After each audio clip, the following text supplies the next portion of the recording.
Welcome to another episode of A Cuppa with a Conversationalist. My name is Con and I am the conversationalist. And yes, I have my latte in tow once again. This morning, I have the Queen of Joy. Cindi Cohn is the author of the bestseller More Joy and Motivational Speaker. After facing her own struggles with her mental health, Cindi climbed her way out and found joy along the way. She now helps other women who feel stuck in their circumstances transform their mindset so they can live a life of freedom and joy. Cindi holds a master's degree in counseling and education. As a counselor of addiction, she's helped thousands of families overcome and transform their life situations. Cindi can be heard as a regularly featured guest on numerous television stations, podcasts, and radio shows spreading messages of joyful living. She can also be seen spreading joy on numerous stages from churches, corporations, and schools. Cindi leads workshops and trainings which have included large companies and non-profits from Michaels to Wounded Warriors and Fortune 500 companies such as no less Amazon and TikTok. Cindi was recently recognized by LinkedIn as one of their top lead content creators and has a large following of engaged supporters. Welcome to the program, Cindi. Thank you. Thank you. Very nice introduction. I appreciate that. You're most welcome. What I'd also like to chuck in there is not only are you the Queen of Joy, but I reckon you're the Queen of exclamation marks as well. Yes, I am. I love exclamation points. I've never seen so many exclamation points in a post in social media in my life. I know, right? I'm probably famous for it. Good girl. Good girl. Cindi, really appreciate your time all the way from beautiful Tennessee in the US of A. Yes. In your bio, you mentioned that to give context for our listeners in terms of where we're at now, you struggled with your own mental health issues. Can you briefly touch on that and share your experience there? Of course. So I was pretty much born a pretty cheerful, happy person in general. I had a good disposition most of my life. But a few years ago, I got into a situation where I sunk into a pretty deep depression and I couldn't get out of bed. I was constantly had tears in my eyes, in my throat. I couldn't speak without crying. And I had no energy. I was completely not myself whatsoever. And I was having some family and marital problems. I had a dog that was dying. It was a multiple things, kind of the perfect storm came at once. And even though with a master's in counseling, I could help other people, I wasn't able to help myself actually at that point.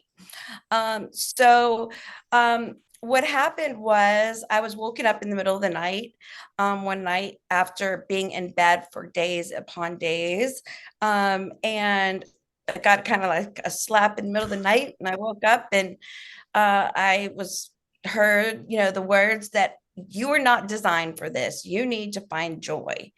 And at first, I didn't really think much of it. And then I started little by little focusing on joy. And at first it meant getting one toe out of bed and then one foot out of bed and then one leg. Literally it wasn't a fast process at all to regain joy. But I started looking for joy and researching and reading about joy and how it was a choice and how you could help yourself. And I used a lot of journaling. And that is what actually led to my book. Is through the process, every day I was getting stronger and stronger, and I was doing different behaviors that helped me have joy in my heart again and be able to live a productive life. But when I was journaling, I was realizing that I was getting better every day. And so I started thinking, gosh, if I should write all this down because it's helping me, it might be able to help somebody else. And that's really how the book became, because I didn't intend for it to become didn't set out to write the book, but I learned so much along the journey that I wanted people to know that I'm no different than you. I'm no different than anyone else. You could be just as joyful today as I am, despite your circumstances, because honestly, even today, my circumstances aren't drastically different. Okay. A little bit different, but it's more of how I process it, the tools I use, the behaviors I use, my attitudes, my perceptions, everything that I can control in me is what's different, Mm. not necessarily the circumstances. Yeah, So, yeah. yeah, it's pretty powerful, actually. It is. This is you and I met some time ago, and Yeah. this this has become almost a movement. It's almost become like it's just getting bigger and bigger Yes. and bigger. Yes. It's like where what's the goal? What's the vision? I'm curious.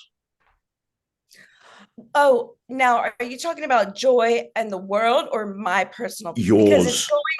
okay, because I am now seeing it in the news, and it's becoming a movement. Actually, it was just like in Forbes 2 days ago. President, like past president, I forget. But we're talking about how loneliness and how, the need for more joy. Oprah writes about it. I mean, like it's becoming a lot more prevalent of a subject in the world, which I'm thankful for because I don't know anyone, including myself, who doesn't need more joy. Okay. It is everything that we go through in life, just being a citizen in the world is a lot. There is just a lot on us, right? There's a lot of societal expectations, and life is complicated and messy, and only the people that lie will say differently. Okay, but everybody knows that we're more alike than we are different, and we're all just trying to go through life together and rise together and do our best to feel good. So one of the best ways to get your joy is to give out to others. The more you give joy, the more bounces back at you. Literally, it happens like clockwork. It is like that is a true thing.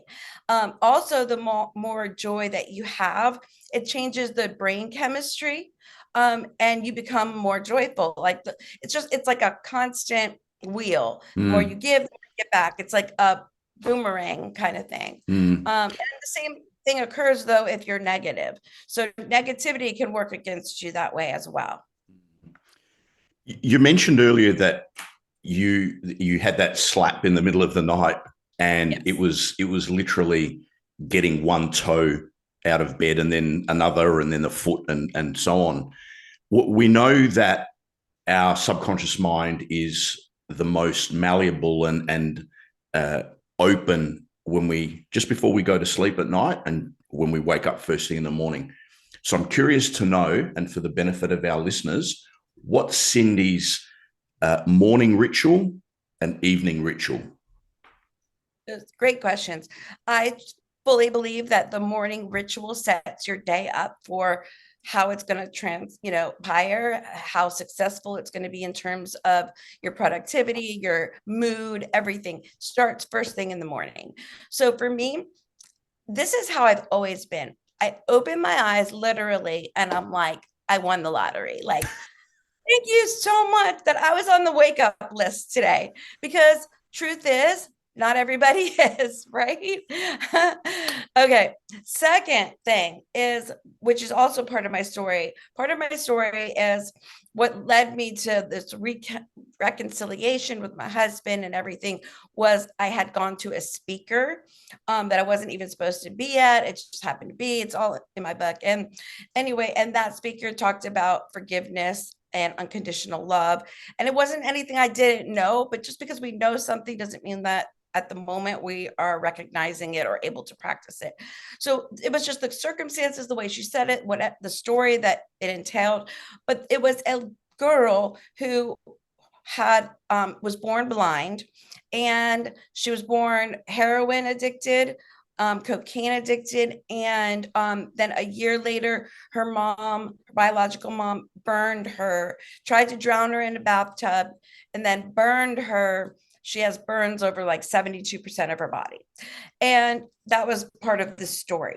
Well, you couldn't, and she goes on to forgive her mom after all that. Okay. So that story was so powerful to me that it made me realize what I was going through was nothing compared to that. And that if she was able to forgive after all that, I certainly could forgive my situation. And so, but she was blind. Like I said, she was born blind. And so I don't take my eyesight either for granted. So just waking up and the ability to see is also a gift, to just have sight, right? To be able to see this beautiful world. So that's it. And that's the first thing. And then I say, my thanks to God for waking me up and for please just lead me wherever you want me to be today. Put me in the front of the whoever you wherever you I put my hands up literally like this. And I just say, put the right people in front of me, whoever I need to bless, whoever I need to, you know, I need to hear something from, just lead me. And that's how I first wake up. Then I have golden retriever dogs, gotta take care of them because they're like in my face. And then after that, I sit down with my books. I have a swing actually on the front porch, and I sit with several different books and read devotional from here and a prayer from here and just readings.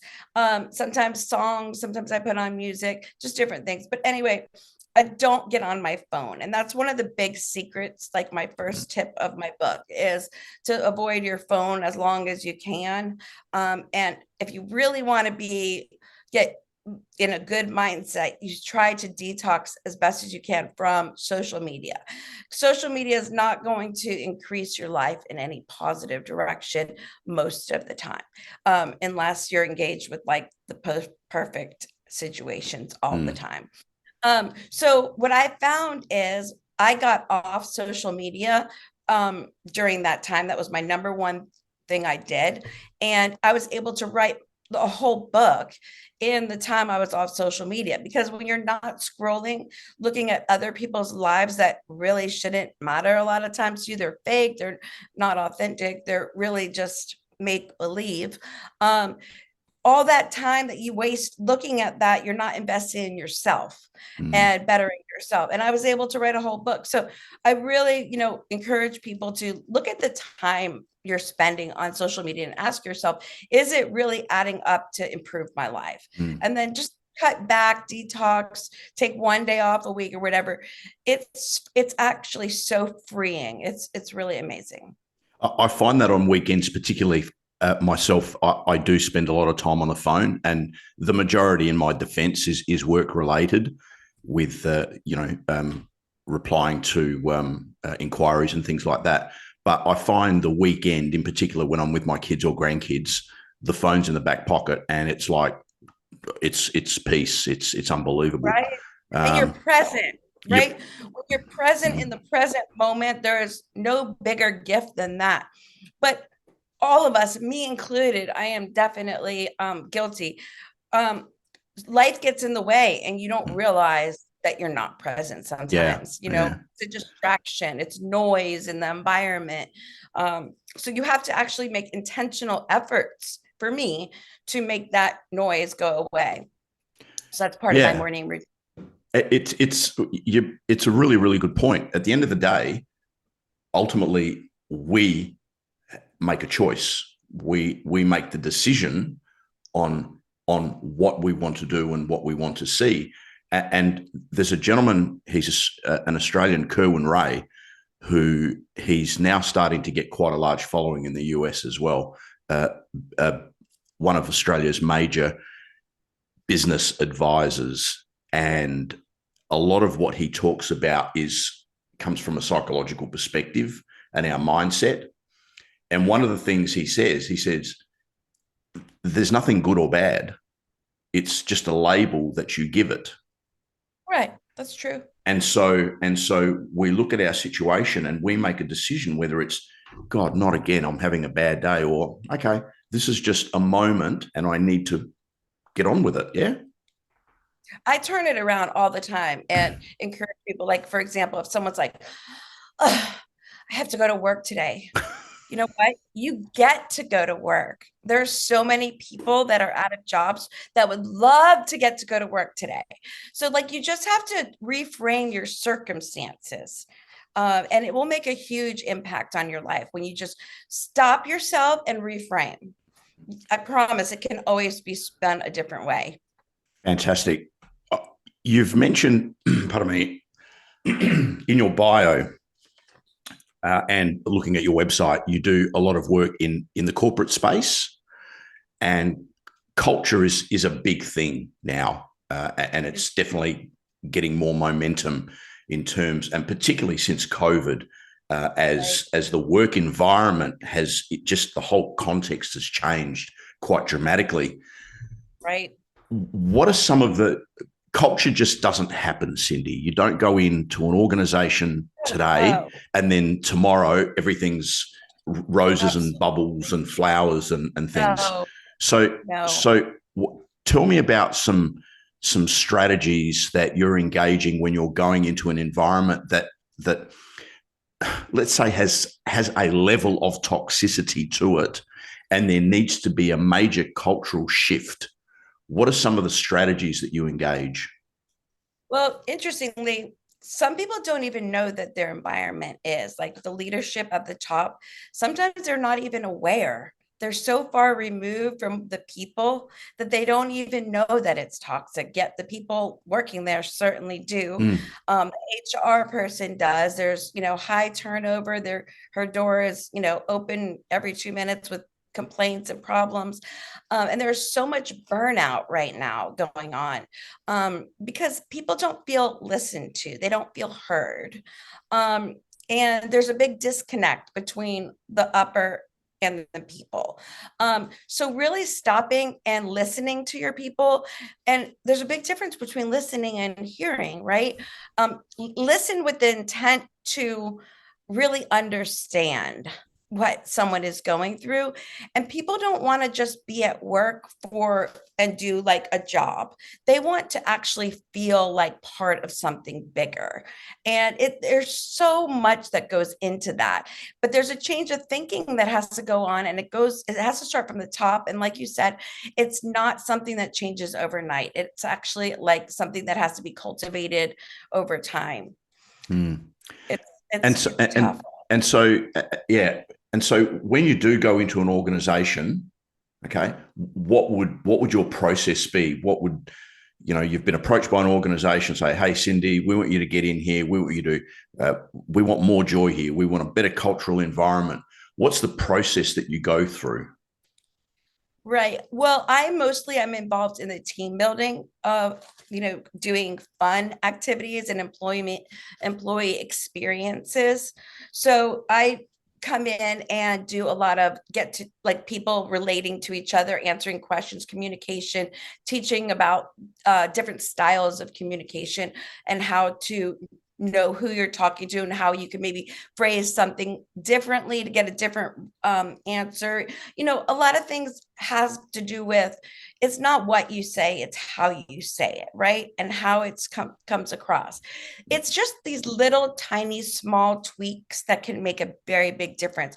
Sometimes you don't need a big overhaul, you just need people to listen and understand each other and realize that there's different frameworks that people come from.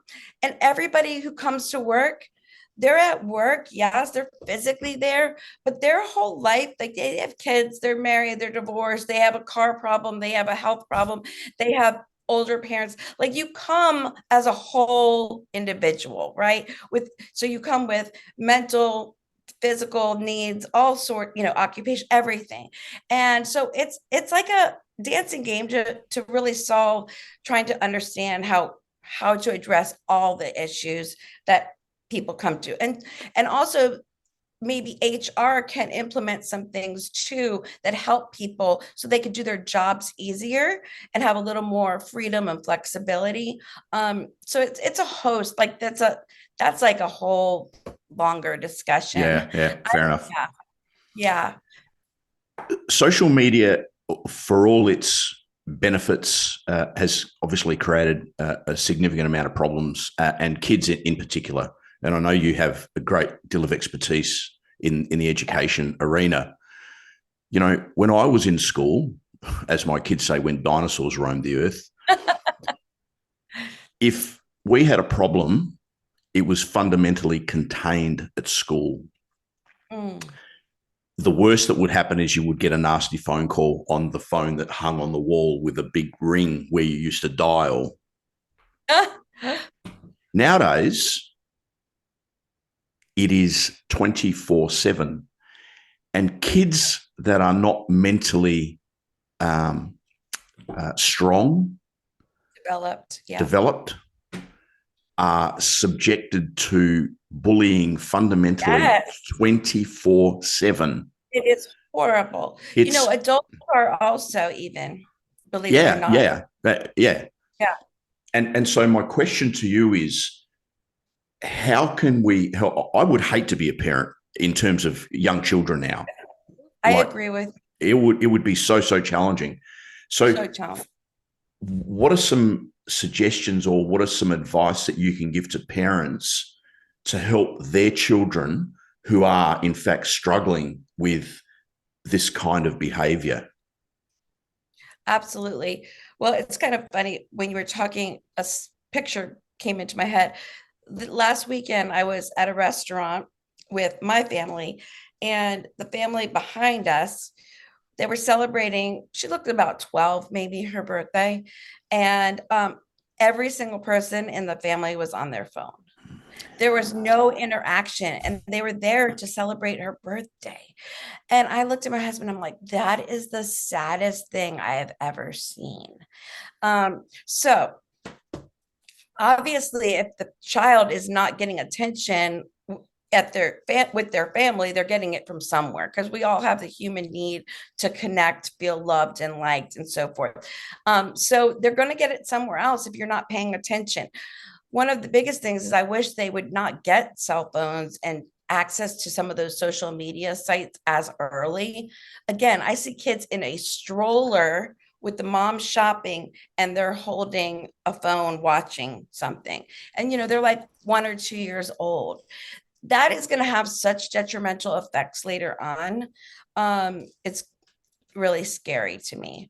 But you have to be aware of who your child's friends are. Who are they talking to? If you are going to give them access to social media, you have to be in their business, because adolescence is a time of exploration. They want to be liked, and they can get themselves into some trouble through social media, get into the wrong channels and groups and things like that. Definitely the that period, they're so easily influenced, and absolutely. And you're right. I mean, even as adults, we have this innate need. It's in our biology to be a part of something. And if we don't have the right, we'll call it guidance, then it's quite easy to be led down the wrong path. And I just go to that story that you told about that young girl, 12-year-old, and they're all on their phones. And I'll get into families in a moment.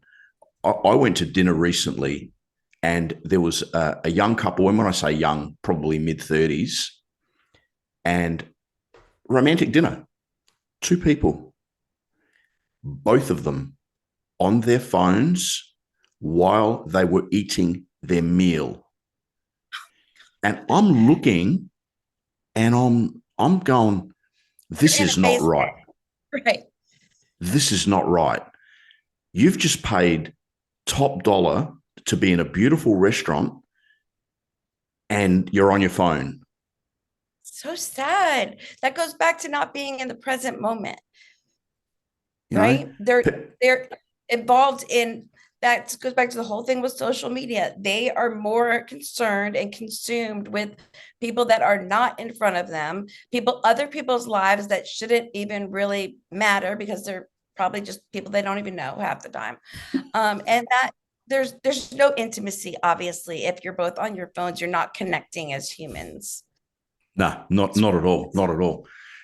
Let's briefly touch on family, Cindi. The family unit is under severe pressure in today's society from a range of areas, whether it's employment, whether it's raising children, interest rates, economic pressures. It's just coming. It's just a constant barrage. It is. What can parents as a family, what can they do to not necessarily shield themselves from what's going on, but create an environment of joy within that Yeah. to counteract what is going on? Right. So I consider that called protecting your peace. And I do that in my own life. I encourage other people to do that. Sometimes you, first of all, with families, you're going to have to block out and have dedicated family time. It's just kind of like the companies and the leaders on top. The parents are going to have to take control of this and make it a priority. If it's not a priority to the parents, it's not going to happen, right? I know even at our table, my kids are in their 20s, but we have a joke where we put our phones down, like in our purse or on the floor, or whatever, at a restaurant or even at home. And if someone picks up their phone, then they have to pay for the meal for everyone. Like if we're yeah. So everybody is really careful to like guard their hand. No one wants to pay for it. So yeah, kids can do that too. But protecting your peace also means what you consume. So it's not only your food, but it's your music, it's your people in your life, it's your community. Who are you associating with? I will tell you, it is a fact in my own life. I've seen the research. You are the first like five people that you associate with, like in your circle. It can make or break you. You'll either be positively impacted or the reverse. And so you want to make sure your kids and your family that you're surrounding yourself with people that are uplifting you, empowering you, supporting you, and not the reverse.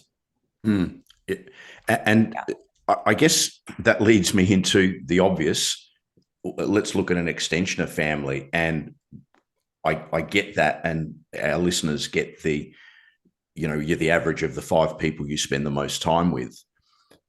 How do you, if you've got family members that at the end of the day, you love your family, Right. but you don't necessarily want to spend time with your family, how can you distance yourself without Boundaries. over Yes. distancing yourself, let's say? You know what? Here's an example. I'll use one with, like, let's say it's a family member or a friend. Your cell phone rings. You look at it and you went, oh, I don't want to get that. Okay. Because you know that person's going to deplete all your energy and suck the joy right out of you. Right. And you're going to be stuck on the phone. You're going to get off. You're going to have more anxiety and everything else. So if you can't avoid that phone call, then you answer the phone call with, hi, it is really great to hear from you. I only have 5 minutes. What do you, and you make and set the boundary and you stick to it. You do it enough times, they'll probably get the point that you're not going to be that person they're going to just dump on, all the time. Yeah. So yeah, you have to set, it's hard when it's in your family because you're right. You do have to put up with some form of family, but at the same point, you also have to have boundaries and self-care to protect yourself. And that might be not seeing that person very often. Yes, self-care is very important. And I just briefly want to touch before we start winding up. I had a conversation yesterday with a business person here in our hometown, and the subject of boundaries and mental health came up because at the end of the day, as a business owner, our immediate family or friends don't really understand the pressures that are involved in True. being in business, financial, time, clients, etc., etc. So, Yes. so what some advice you can give to business owners, and let's say what's sort of small to medium now, in terms of their mental health and strategies that they can engage? Well, I really believe strongly in having a community. I have one for myself. I have the More Joy community. Find a community of people, whether online or in person, that you can resonate with. And those will be your support that you need. We weren't meant to live alone and live in a silo and not get help from other people. Support can do such wonders. I've seen it in my community. It can change. People say, like, from the minute they get like to the event and then till they leave, they're like a completely different person. Engaging, supporting, connecting with like-minded people really will do wonders for your mood and your business. The also noticed in your little bio that we put together and on your website, the amount of media that you're now doing, it's almost at an exponential level. Like every time I pick up social media and I see Cindi, she's just done another television interview. She's just done another podcast. And I was thinking to myself, pardon me, trying to get you on the program here. I'm thinking, oh, this is just isn't going to happen. The woman's just so busy. What's happening there? This is just blown up. Well, my passion, the whole reason I want to be on media is to spread more joy, because I believe that the world desperately, desperately needs it right now. And I want to create a ripple effect across the world. And so the easiest, I did the research, and the way to reach the most amount of people is through television and media. It's still the best way. So I, I send pitches to the media, and sometimes, they'll come to me, and that's kind of how it goes. And then I don't even have them all up yet on my website. Like, so you're right. I can't even keep up. To be in demand. And what I find really fascinating is I had a look at a couple of those interviews that you did when I was doing some research. No. If we could bottle your energy, your smile, and your enthusiasm, we would make a fortune on just that alone, Cindi. So I commend I wish you. we could. I do think, I teach other people, though, how to have that same joy and that same energy. Everybody can have it, really. It's just doing certain behaviors and making certain choices. That now, do I have terrible down days? Absolutely. But I also know how to get through them now. Mm. Okay. So as we wind up, can you give our listeners and viewers Cindi's top 5 strategies and/or tips on how to create more joy in your life? Sure. So my number one, which I mentioned, is I'm giving you ones that are pretty immediate, like you can do them today. Yeah. Okay. Yep. Those are the ones I'll give you. So today you can take at least off your phone the apps that have Facebook, Instagram, whatever. Because if they're not on your phone, that means you have to go to your computer. It's another step. So you won't see it as much. You don't have to get notifications either. So just go ahead and right away just get rid of the easy access. That might help you. Okay, that's the first thing I did, as I deleted mine, but I was in a much different state. The second thing is, again, your brain will get rewired for a couple of things. One is gratefulness, gratitude. The research is out there. Okay. If you start 3 to 5 things every day, write it down. There's power in writing. Okay. 3 to 5 days of 3 to 5 things you're grateful for every single day. That was part of my morning practice as well. I still do it. You will find when you look for it, it's there. Like I said, just waking up is a gift. Having eyesight is a gift. Being able to walk and get out of bed and go have dogs is a gift. Having books to read, having sunshine, air. I mean, you can go on and on. Like, there's always going to be things you could be thankful for. You just have to focus on them. And what you focus on expands. So if you choose to focus on the positive, things you're grateful for, more amazing things are going to come trickling into your life.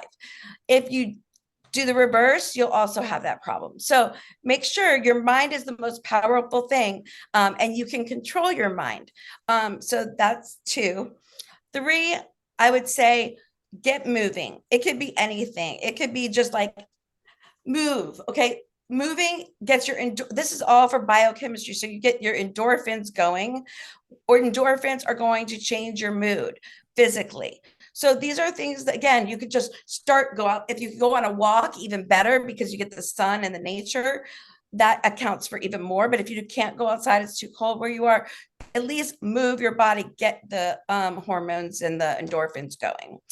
Another one of my top ones is paying it forward. When you are doing nice things for someone, and you don't even have to leave your house, and it doesn't have to cost money, and I'll tell you that, how you can do that. Okay, so paying it forward means on LinkedIn, let's say, you could go right now and you could endorse 3 people. You could go check on 3 people, because everybody needs to be checked on, even the people like me that are smiling. Okay, those people also need to be checked on. Okay, because we give out so much that sometimes we forget to give in to ourselves. So free of charge is checking on people, smiling at people. How are you? Endorsements, recommendations, connecting to people who should know each other. Oh, those 2 would really benefit from knowing each other. Again, free of charge. You'll feel good. You did something good. And again, changes your brain chemistry. It's called the helping helpers, something like helper's heart. I forget what it's called exactly, but it actually works. And the last one, let's see.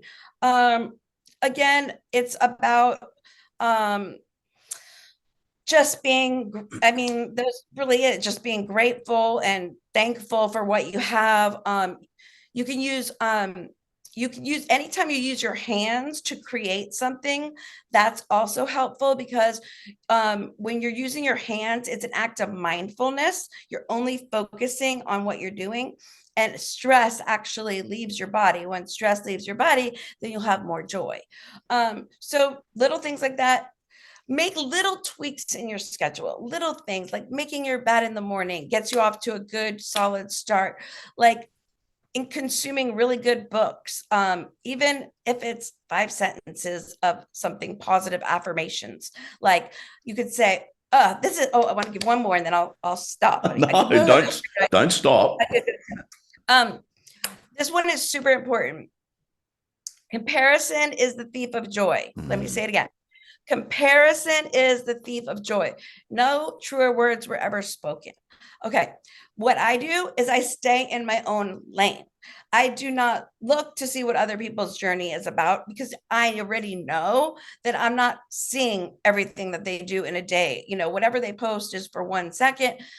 You don't have any idea what people are really going through. So it doesn't matter, but it does matter what I'm going through. So I stay in my own lane and I invest in myself, and don't look and compare yourself to other people's journey. Again, I promise you, you have no idea what they're going through. You wouldn't want what they're going through. And somebody coined a really, really good phrase. Social media is a highlights reel. Oh, yes. Oh, for sure. It's a highlights reel. And so we look at other people, whether they're influencers or other people on social media, right, and go, they've got their car, their house, this, trophy wife or trophy husband, 2.5 kids. Right. And you go, oh, my goodness gracious me, why can't I have that? But behind the scenes, they've got a mortgage of $2.5 million. They want to kill each other because there's no intimacy. Yeah, they hate each other. and so you're right. Comparison is just is something that we need to avoid. Yeah. And let's even talk about comparison of maybe, wow, that person has so many followers and so many likes. Let's use social media as an example. Okay. I personally would rather have 5 people that I know more about and have relationships with off LinkedIn, but I found them on LinkedIn and they're supporting me or my business or whatever, than 3 million people that don't even look at my posts. If they even like my post, it's just an automatic or a bot. There's all these other things, but there's no relationship there. It's just a metric for vanity. Yeah. And it's not going to be in your checkbook. It's not going to make you feel better. So just be thankful. Look at what you do have again. And if 5 people that love you is more than you can need, really. Yes. Look at what you have as opposed to what you don't. Correct. Yes. That's a great tip. That is one of the best tips ever, is to focus on what you have instead of what you don't have. Because we definitely take for granted what we do have. And So Cindi, it's been an absolute pleasure chatting with you. It was so fun. My day is already filled with more joy, and I hope so. you're indeed a very contagious character, contagious smile. It's been a lot of fun, and we will post in the notes of the show the details of your website. Pardon me. So if any of our listeners and viewers want to connect with Cindi, it'll all be there. Details regards the book. And just like to point out that about 25% of my audience actually is in the US, Cindi. Oh, wow. So hopefully we'll get some people reaching out to you, and we can continue to spread that message of joy. I would love that. Again, thank you so much for having me. It was super fun. And without you helping me at the very beginning, I was so shy about talking. You helped me with my confidence by taking your speaking class a long time ago. Thank you very much, Cindi. Very, very kind words. And ladies and gentlemen, that was not a paid endorsement. That was Cindi from the heart. Thanks, Cindi. Okay. Thank you. Thank you again. Yeah, absolutely welcome. This has been another episode of A Cuppa with the Conversationalist, and my guest has been Cindi Cohn, all the way from Tennessee, the Queen of Joy and the Queen of exclamation marks. Until next time, bye for now.